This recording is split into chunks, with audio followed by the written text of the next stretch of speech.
아멘. 할렐루야. 네, 오늘도 주님의 사랑과 은혜가 저와 우리 사랑하는 성도 여러분들에게 흘러넘치기를 예수님의 이름으로 축복합니다. 네, 금일은요, 완악한 담을 허물고 하나가 되라라는 말씀의 제목으로 함께 호흡하고자 합니다. 이 말씀을 나눌 때에 하나님의 축복이 그리고 마음의 평강이 흘러넘치기를 다시 한번 예수님의 이름으로 축복합니다. 네, 서로 인사 한번 할게요. 주 안에서 하나입니다. 서로 인사할까요? 한 번 더 인사할게요. 우리는 주 안에서 하나입니다. 감사합니다. 네, 에베소서 앞장의 내용들 혹시 기억하고 계신가요? 하도 오래돼서 기억 안 나실 거라고 봅니다. 그래야 저희 목사들이 그래도 감사함으로 더 나아갈 수 있는 것 같아요. 제가 간단하게 정리를 하겠습니다. 왜냐하면 이 정리가 있어야 왜 우리가 이러한 마음을 허물어야 하는지를 배울 수 있기 때문입니다. 에베소서는요, 바울이 쓴 옥중서신입니다. 바울이 감옥 즉 가택연금으로 있을 당시에 에베소 교인들에게 쓴 편지입니다. 1장의 내용을 살펴보니까 하나님을 찬양해야 한다라고 세 가지 이유를 알려주고 있더라고요. 첫째가 뭐였냐? 창세 전에 택함을 받은 존재들이다. 에베소 교인과 우리는 하나님의 아들이 되었기 때문에 그분을 찬양해야 한다라고 알려주고요. 두 번째는 속량, 곧 제사함을 받은 존재들이다. 지혜와 총명이 넘쳤고 하나님의 비밀을 알게 됐고 그리스도 안에서 하나가 됨으로 하나님의 기업이 되었기 때문에 우리는 하나님을 찬양해야 한다. 그리고 마지막으로는요, 에베소 교인들이 그리스도 안에서 구원의 복음을 들었고 주 안에서 믿었고 약속된 성령으로 인치심을 받게 되었습니다. 이 성령님께서 우리의 유업의 보증이 되어 주셔서 이는 하나님의 소유된 백성을 구속하기 위함이며 하나님의 영광을 찬미하도록 위한 것이기 때문에 우리는 주님을 찬양해야 한다는 것을 배웠어요. 그러면서 바울이 기도하더라고요. 어떤 내용을 기도했냐면 지혜와 계시의 영이 임해야 된다. 하나님을 알아야 한다라고 말을 하고 중요한 것을 또 설명을 합니다. 뭘 설명하죠? 예수 그리스도가 교회의 머리다. 교회가 예수 그리스도의 몸이라는 것을 우리는 배웠습니다. 그러면서 우리에게 주고자 하는 내용이 무엇이냐면 겸손하게 만드는 말을 던져요. 허물과 죄로 죽었던 우리를 살리신 분이 바로 예수 그리스도이시며 우리는 불순종의 자녀였다. 진노의 자녀인데 긍휼이 풍성하신 하나님의 큰 사랑, 그 사랑으로 인하여 우리가 그리스도와 함께 살림 받은 존재가 되었고 함께 일으킨 자가 되었고 그리스도 안에 함께 하늘에 앉혀진 존재, 하늘의 시민권을 가진 존재가 되었다라고 알려져요. 그러면서 하나님의 선물이 무엇이었는지 기억합니까? 하나님의 선물은 다름이 아니라 거저 주신 은혜 그 자체인데 어느 누구도 자랑할 수 없는 믿음의 구원, 이것을 저희는 앞장을 통해서 배웠습니다. 자, 그렇다면 왜 이렇게 바울이 우리가 어떠한 존재인지를 고백하고 있고 하나님을 찬양해야 한다라고 알려주고 있고 바울의 기도를 통하여 어떻게 기도해야 되며 예수 그리스도와 교회의 관계를 설명하면서 우리가 어떤 존재인지 왜 가르쳐주고 있는 것일까요? 왜 우리가 진노의 자녀인데 하나님의 은혜로 구원받은 것을 계속해서 알려주고 있는 것일까요? 그것은 다름이 아니라 바로 에베소 교회에 어떠한 문제가 터졌기 때문입니다. 오늘 이 문제에 관하여 함께 말씀을 나누고 배워보고자 합니다. 이 문제의 힌트, 금일 본문 제목에 나와 있습니다. 제목이 뭐죠? 완악한 담을 허물고 하나가 되라입니다. 자, 그렇다면 현재 에베소 교인들 사이에 어떠한 일들이 벌어지고 있는지 자연스럽게 유추가 되시지요. 에베소 교회는요, 자신의 고향에서 떠나 살고 있는 디아스포라 유대인들과 이방인들이 함께 공존하고 있던 곳입니다. 그런데 여기에 유대인들과 이방인들이 하나 되지 못하고 있는 관계예요. 혹시 우리 교회 성도들 간에 혹은 교역자와 성도들 간에 서로 하나가 되지 못하고 있는 분들 있으시죠? 나와 가치관이 맞지 않거나 누군가의 설교가 마음에 들지 않거나 나는 기도파인데 나는 이 교회의 정통교인으로서 계속해서 오랫동안 털을 닦고 있었는데 새로운 사람들이 와서 그 사람과 친해져야 한다고 그런 것 때문에 혹시 밀어내고 있지는 않으신가요? 에베소 교인들 중에 이렇게 성도들 간에 완악한 담을 세우고 하나가 되지 못하고 있었던 모습들이 있었다라는 것입니다. 유대인들끼리는 선민사상에 빠져서요 잘 뭉쳐요.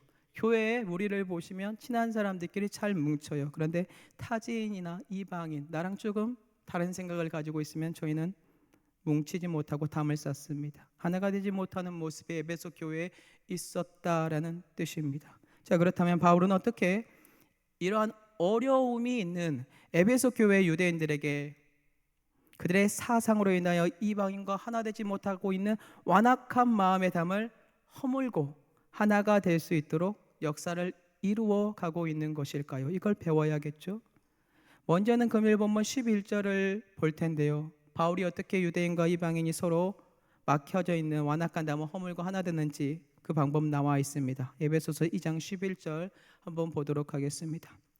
그러므로 생각하라. 너희는 그때의 육체로는 이방인이요 손으로 육체에 행할 할례를 받은 무리라. 칭하는 자들로부터 할례를 받지 않은 무리라. 칭함을 받는 자들이라. 아멘. 바울이 서로 간에 담을 허물고 하나가 되기 위하여 선택한 방법, 먼저 뭘 선포하고 있나요? 노란색 글씨로 정확하게 보이시지요? 그러므로 생각하라 라고 합니다. 자연스럽게 앞에 있는 수식어를 통해서 위에 있는 것을 먼저 생각하시면 되고, 그리고 11절에 있는 내용을 생각하면 돼요. 먼저 뭘 생각해야 될까요? 하나님의 선물, 우리가 어느 누구도 자랑할 수 없는 구원받은 존재라는 것을 성도 여러분들은 고민하고 생각해야 돼요. 왜냐하면 이 이유를 알아야만 나의 믿음을 자랑하지 않고 겸손할 수 있어요. 즉 하나님 안에서 내 자신이 누구인지 알 수 있으며 겸손할 수 있고 하나님 아버지의 뜻을 깨달아 주위에 있는 사람들의 믿음을 인정합니다. 그리고 자기 자신의 담을 허물 수 있습니다. 그러므로 서로가 용납하고 하나 될 수 있는 것, 이게 하나님께서 주신 것, 이것을 생각하라. 그 다음으로 무엇을 또 생각해야 할까요? 바울이 그들에게 선포하고 있는 내용, 그것을 생각하면 되는데요. 그 내용이 무엇입니까? 그들은 과거 그들은 육체에 속한 자들이며 이방인이라는 것입니다. 이방인들이기 때문에 그들은 하나님의 구원과 상관없이 멀리 떨어져 있는 존재들로 여겨졌어요. 그 근거가 무엇입니까? 그들이 지금 현재 어떻게 불리어지고 있습니까? 명칭이 있더라고요. 11절에 나와 있듯이 이방인들은 할례 받지 못한 무리다 라고 그렇게 불려요. 할례라는 것이 무엇입니까? 유대인들에게 할례가 자신들의 구원의 증표와 같은 것으로 여겨졌습니다. 마치 전주동북교에 계속해서 털을 닦고 있으면 그게 우리의 증표인 것처럼요.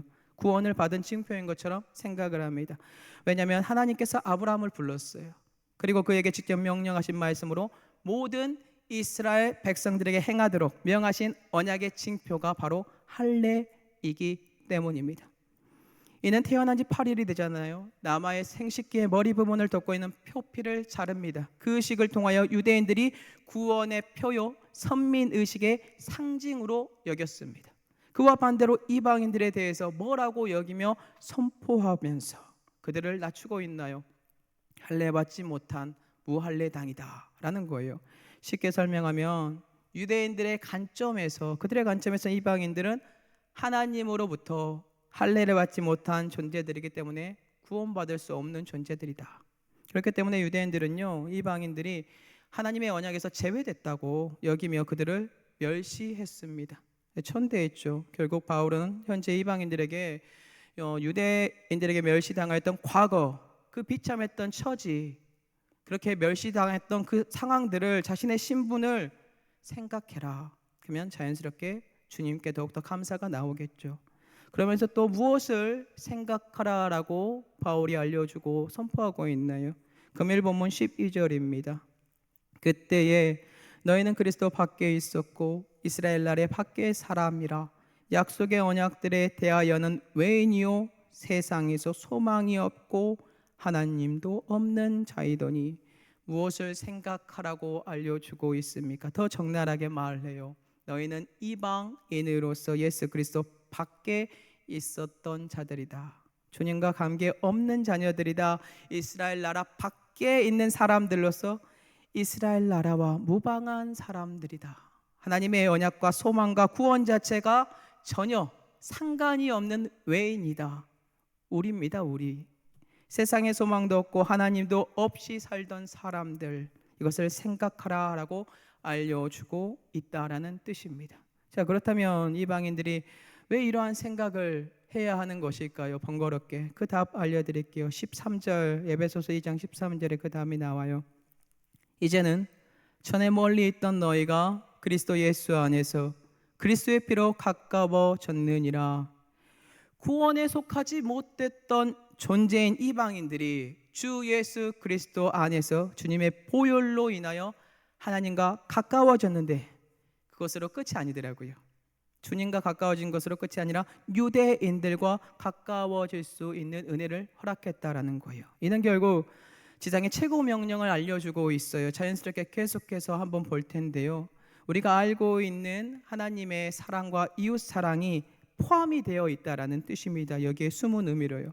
십자가의 보혈과 하나님과의 관계가 회복된 이방인들 어떻게 되었나요?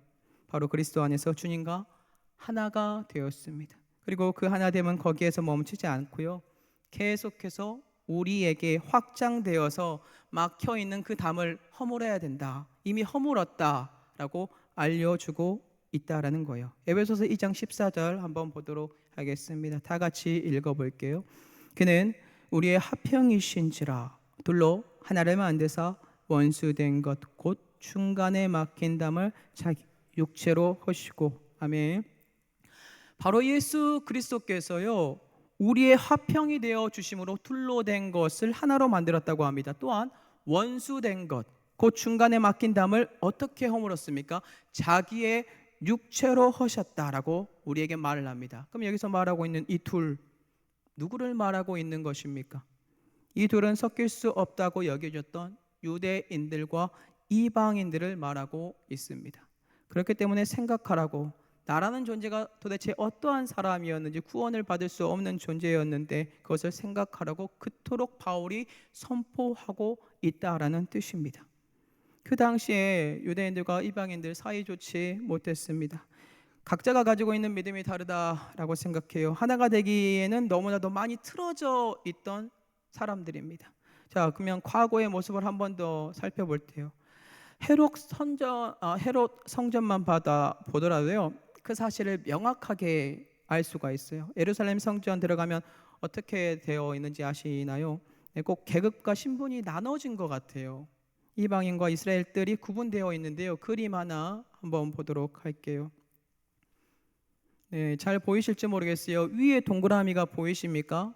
이방인의 뜰입니다. 위에 동그라미를 보시면 지성소와 성소 바깥쪽에 보시면 이방인들이 들어갈 수 있는 이방인들의 뜰이 있고요. 이스라엘들은 아래쪽 지금 동그라미로 제가 화살표로 안쪽에 해놨어요. 지성소와 성소가 있는 그쪽 방향으로. 네, 정확하게 보시면 내부에서 제사 드릴 수 있는 사람들이 이스라엘 뜰에 있다라는 거예요. 자, 그리고 그 당시에 성전 뜰에는요, 이스라엘 뜰과 이방인의 뜰 구분 짓는 벽이 있었다라고 합니다. 자, 그 벽을 보면요, 이방인이 더 앞으로 나아가지 못하도록 팻말을 붙여놨대요. 충격적이지 않습니까? 네, 이 담은 결국 유대인과 이방인 사이의 갈등을 상징하는 것으로서 현재 에베소 교인들에게 어떠한 일이 발생한 것입니까? 너무 감사한 것은 예수 그리스도께서 십자가에서 구속 사역을 통하여 이 담, 이 완악한 담들을 사람들의 마음에 있는 것까지 다 허물었다라는 거예요. 이제 유대인과 이방인들 영적으로 하나가 되게 하셨다라는 뜻입니다. 다시 한번 에베소서 2장 14절 볼게요. 그는 우리의 화평이신지라 둘로 하나를 만드사 원수된 것 곧 중간에 막힌 담을 자기 육체로 하시고. 아멘. 이는 과거 성전에서 보여준 이방인의 뜰과 이스라엘의 뜰을 가로막고 있는 담을 허물어 하나가 되게 한 것으로 오늘 본문에서는 이제 진정한 교회가 되었다. 성전인 예수 그리스도께서 이방인과 유대인들을 맡고 있는 담을 자기 육체로 허심으로 하나가 되었다라는 것을 우리가 알 수 있다는 거예요. 그러면 질문 드리도록 할게요. 사랑하는 성도 여러분들, 마음에 있는 완악한 담이 세워져 있는 원수 도대체 누구이십니까? 누구는 남편이 원수다, 또 다른 누군가는 아내가 원수다라고 농담 삼아 말을 합니다. 그런데 정말로 여러분들의 마음에 아픔을 주고 슬픔 때문에 혹은 가치관이나 생각이 달라서 완악한 담이 세워진 원수, 그 사람 누구입니까? 그 사람들 한번 떠올려 보셨으면 좋겠어요. 그리고 오늘 본문을 묵상하셔야 됩니다. 여러분들의 능력이 아니라 하나님의 능력으로 묵상하셔야 됩니다. 실제로 원수와 하나 되는 것 정말 어렵습니다. 더욱이 같은 교회를 다니는 성도들 간에요, 혹은 교역자들과 성도들 간에 완악한 마음에 담을 쌓고 하나가 되지 못하는 성도들이, 그리고 정말 그러한 모습들이 많다라는 거예요. 그런데 하나가 될 수 있도록 도와주는 것이 무엇입니까? 먼저는 11절에 말한 것처럼 우리는 지성이 있고 이성이 있습니다. 그렇기 때문에 우리가 어떠한 존재인지 하나님이 주시는 능력 가운데 꼭 지혜와 계시의 영으로 생각하셔야 합니다. 구원받을 수 없는 존재들이 구원받았잖아요. 생각하셔야 돼요. 둘째는 가장 중요한 핵심인데요, 그것은 바로 예수 그리스도의 십자가 사랑입니다. 금일 본문은 주님의 보혈의 피로 우리가 이제 하나가 될 수 있다라고 선포합니다. 여러분들의 원수 그 사람이 만약에 예수 그리스도를 믿는 분이라면 자신의 과거에 구원받지 못했던 그때 기억해 보세요. 구원의 감격이 여러분들에게 소생됐으면 좋겠어요. 예수 그리스도 덕분에 허물어진 담 다시 쌓지 마시고 그 담을 허물음으로 하나가 될 수 있기를 고민했으면 좋겠습니다. 그러면 예수 그리스도의 숭고한 십자가 사랑이요, 하나님 덕분에 성령으로 말미암아 충만함이 여러분들에게 주어집니다. 이것이 저희가 믿는 믿음입니다. 긍휼의 마음이 생길 수밖에 없습니다. 하나님은 우리를 자신의 말씀으로 정죄하지 않고 오히려 하나님은요, 자신의 말씀으로 우리를 살립니다. 그런데 우리는 우리가 아는 말씀으로 주위에 있는 사람들에게 어떻게 행동을 하고 있습니까? 율법의 잣대를 들이밀면서 상대방을 죽일 때가 너무나 많이 있습니다. 왜 그럴까요? 법정으로 된 계명, 율법에서 우리는 벗어나지 못하고 있기 때문입니다. 이러한 율법에 얽매인 자들은 화평을 피하고요, 오히려 자신이 옳다고 외쳐요. 그리고 정죄하는 죄에 빠지게 됩니다. 왜 이렇게 잘할까요? 참고로 저는 과거에 율법주의적인 사람이었기 때문에 그렇습니다. 아마 성도 여러분들도 그런 분들 많을 거라고 봐요. 이 율법주의가요, 말씀을 안다는 이유로요, 사람을 정죄하는 최고의 도구로 성경을 사용합니다. 무서운 겁니다. 마치 내가 하나님이라도 된 것처럼 교만하게 되고요, 하나님이 사랑하는 이웃을 율법의 말씀으로 정죄하는 죄를 범하게 합니다. 죄를 범하게 한다라는 뜻이겠죠. 죄송합니다. 이는 하나님의 말씀을 빙자하여 율법에 얽매이게 하며 사람을 정죄하기 때문에 이 정죄를 통하여 사람 살리지 않고 죽입니다. 그리고 마음에 계속해서 여러분들은 담을 쌓아갈 것입니다. 또한 이 율법은 자신의 신앙이 자라게 하는 것이 아니고요, 그 신앙을 갉아먹습니다. 사망으로 끌고 갑니다. 꼭 기억하셔야 됩니다. 이러한 율법에 정죄가 있는 분들, 하루빨리 털어보셨으면 좋겠어요. 주위 분들과 하나 되기 위하여 힘쓰셨으면 좋겠습니다. 왜냐하면 주님 안에서 정죄함 없습니다. 죄송합니다.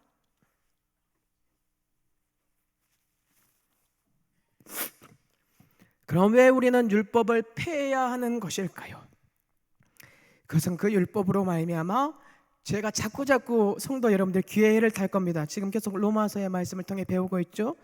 여러분들이 계속 담을 쌓는 역할이에요. 완악한 마음으로 주 안에서 그 담 허물지 못하게 해요. 하나 되지 못하게 해요. 방해합니다. 오늘 예수 그리스도께서 바울을 통해 에베소 교회에게, 그리고 우리 사랑하는 성도 여러분들에게 외칩니다. 법정으로 된 율법 폐하고 주 안에서 새 사람으로 지음을 받아 화평하라고요. 에베소서 2장 15절입니다. 법조문으로 된 계명의 율법을 폐하셨으니 이는 이 둘로 자기 안에서 한 새 사람을 지어 화평하게 하시고, 이 화평은요, 곧 우리의 완악한 담을 허물고 하나가 된 교회를 나타냅니다. 사랑하는 성도 여러분들, 예수 그리스도 안에서 이 화평 노력하셔야 됩니다. 이 화평의 핵심 다른 데 있지 않아요? 예수 그리스도의 십자가 사랑에 있습니다. 그 십자가 사랑이 유대인과 이방인이라는 둘을 화목함으로, 화평함으로 원수가 아니라 이제 하나가 되게 했다라고 해요. 너무나 감사한 것, 우리가 배운 것 중에 완악한 담 허물고 하나가 되게 하는 것 무엇인지 아십니까? 바로 하나님 사랑과 이웃 사랑이다라는 것입니다. 그런데 지금 읽은 구절에는요, 그 순서가 조금 바뀌어 있어요. 하나님 사랑이 뒤쪽에 있고 이웃 사랑이 앞쪽에 있어요. 그 구절이 어디냐? 금일 본문 16절입니다. 또 십자가로 이 둘을 한 몸으로 하나님과 화목하게 하려 하심이라. 원수된 것을 십자가로 소멸하시고. 아멘.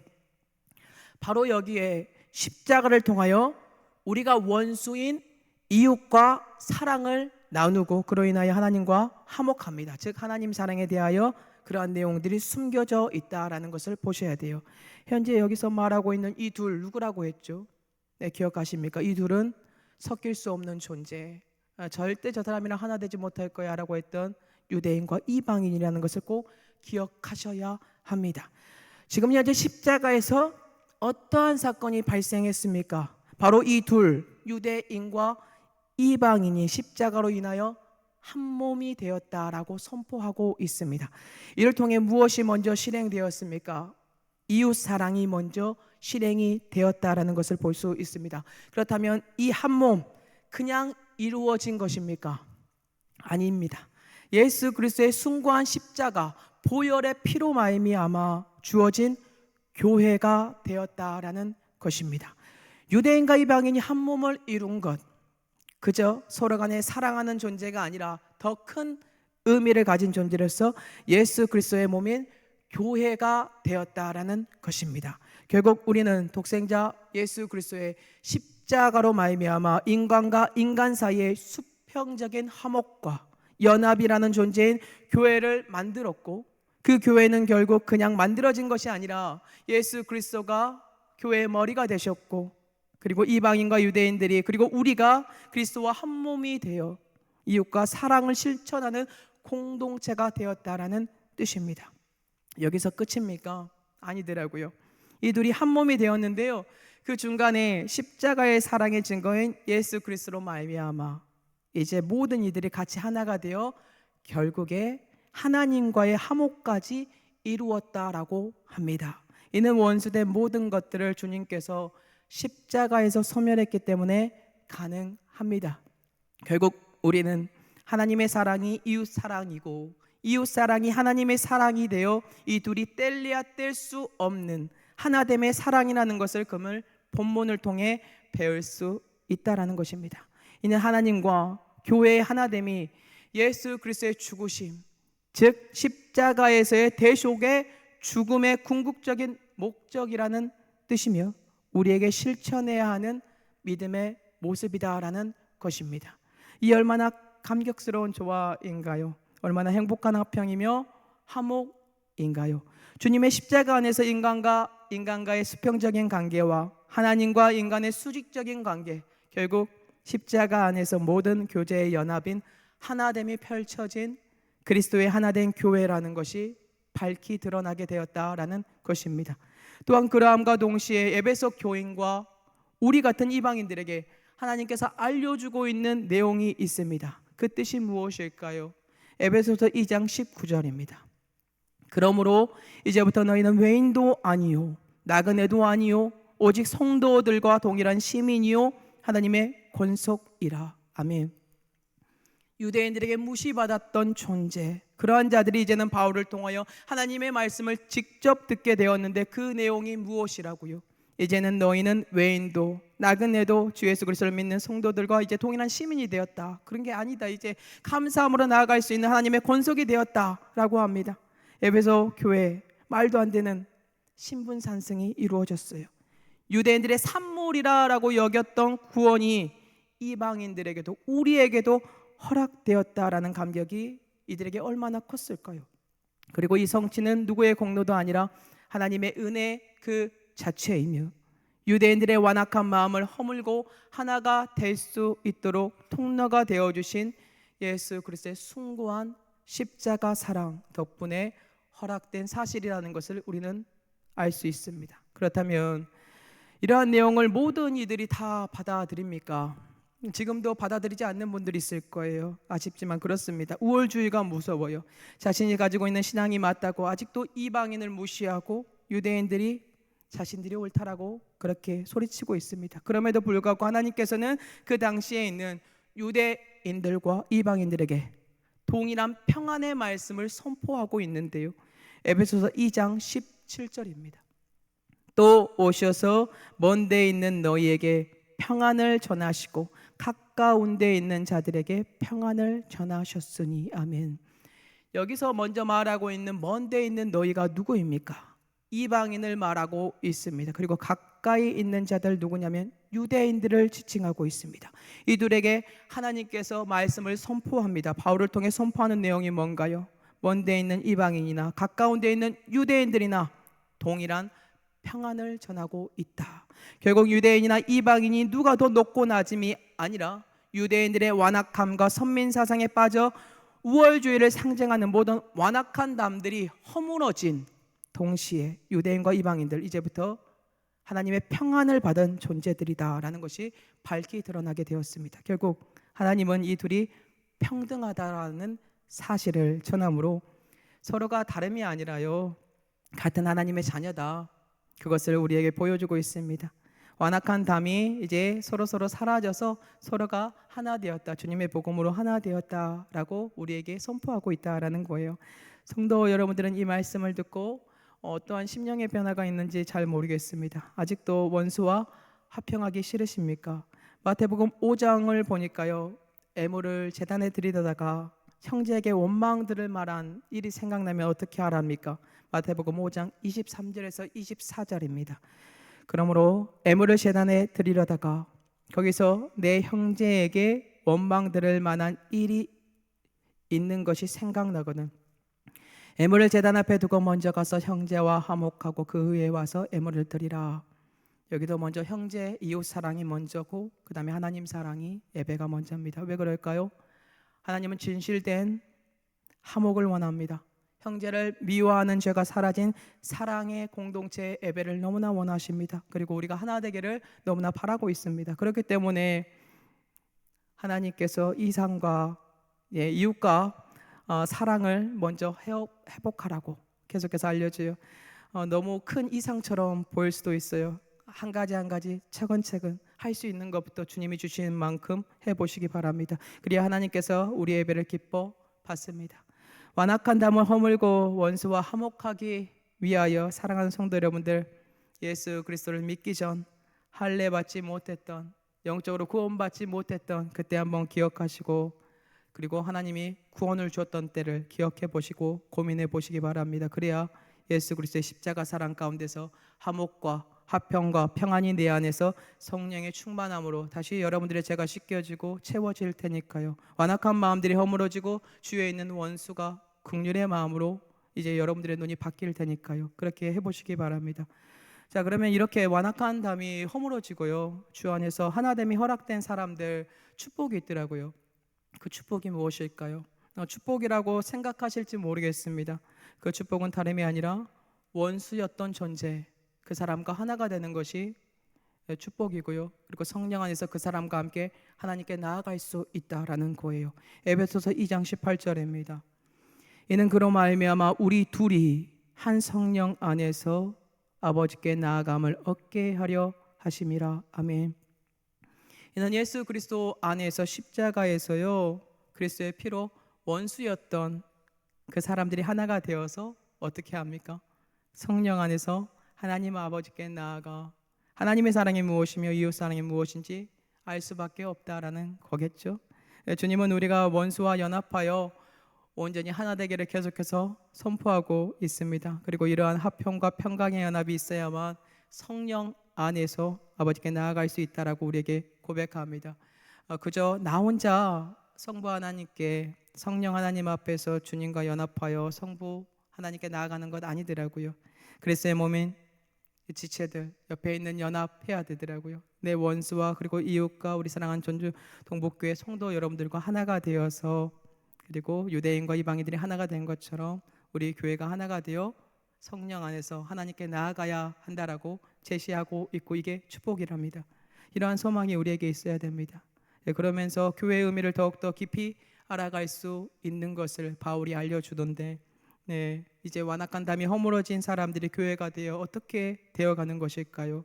에베소서 2장 21절에서 22절에 그 답이 나와 있더라고요. 그의 안에서 건물마다 서로 연결하여 주 안에서 성전이 되어가고, 너희도 성령 안에서 하나님이 거하실 처소가 되기 위하여 그리스도 예수 안에서 함께 지어져 가느니라. 아멘. 우리는 우리가 생각하는 그 원수와도 우리는 믿음의 주체인 예수 그리스도로 말미암아 연결이 되어 있는 존재들입니다. 그렇기 때문에 우리는 이제 예수 그리스도 덕분에 교회를 만들어 가야 하는데, 그 원수들과 함께 이제 내 사랑이라고, 내 이웃이라고, 주님이라고, 교회라고, 교회의 몸이라고 외치면서 나아가야 됩니다.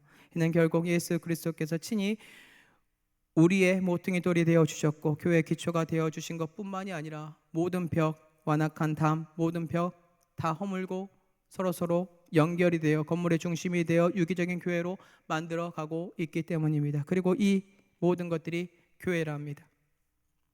그리고 하나가 되는 모든 모습들을 계속해서 우리에게 가르쳐 주고 있습니다. 사랑하는 성도 여러분들, 이걸 품으셔야 됩니다. 내 가정만, 나만, 내 자녀들이 아니라 하나님께서 원하는 이 마음을 꼭 품으셔야 합니다. 그리고 이 능력은 다름이 아니라 예수 그리스도 안에서 이미 발생되었다라는 것을 믿으셔야 됩니다. 이상이 너무 크다, 그게 아니라 말씀 안에서 믿으셔야 합니다. 이 십자가 사랑이 오늘날 가로막고 있는 완악한 담을 허물고 유대인들과 이방인들 그리고 우리가 하나라고 선포하고 있습니다. 과거 어떠한 모습이 여러분들을 휘감고 있는지 전혀 모르겠습니다. 그런데 이제는 그 과거 지나갔습니다. 하나님의 사랑을 배운 분들이라면 십자가를 꺼내시기 바랍니다. 주님의 보혈의 피를 묵상하시기 바랍니다. 하나님의 선물인 이 믿음으로 말미암아 다른 사람을 정죄하는 것이 아니라 예수 그리스도 십자가 안에서 하나가 되어 하나님께 나아가는 교회를 만들어 가시기 바랍니다. 이는 그냥 하나 되는 것이 아닙니다. 예수 그리스도를 통하여 원수되었던 모든 것들이 사라졌고 은혜가 넘치며 인정하기 싫었던 존재가 긍휼의 존재가 되었으며 나의 사랑이 되었고 나의 가족이 되었고 내 몸이 되어 영적으로 말미암아 한 몸을 이루어 교회가 성숙되는 모습을 보이는 겁니다. 사랑하는 성도 여러분들, 오늘 말씀이 어려울 겁니다. 사랑하는 사람을 사랑하는 것은 쉽다. 그런데 원수를 사랑하는 것은 너무나 어렵습니다. 근데 그 어려움을 예수 그리스도의 보혈의 능력으로 꼭 이루셔야 합니다. 그러한 축복이 있어야 됩니다. 이는 우리 능이 아니라 예수 그리스도의 십자가 안에서 가능하니 그 십자가 안으로 다시 한번 들어가시기 바랍니다. 그러면 주에 있는 모든 완악한 담들이 불쌍하게 보일 겁니다. 그 긍휼의 마음으로, 긍휼의 생각으로 모든 것들이 바뀌어 우리 사랑하는 교회가 담임 목사님과 장로님과 권사님과 모든 성도들이 하나가 되어 주님께 전진하는 은혜가 있기를 예수님의 이름으로 축복합니다.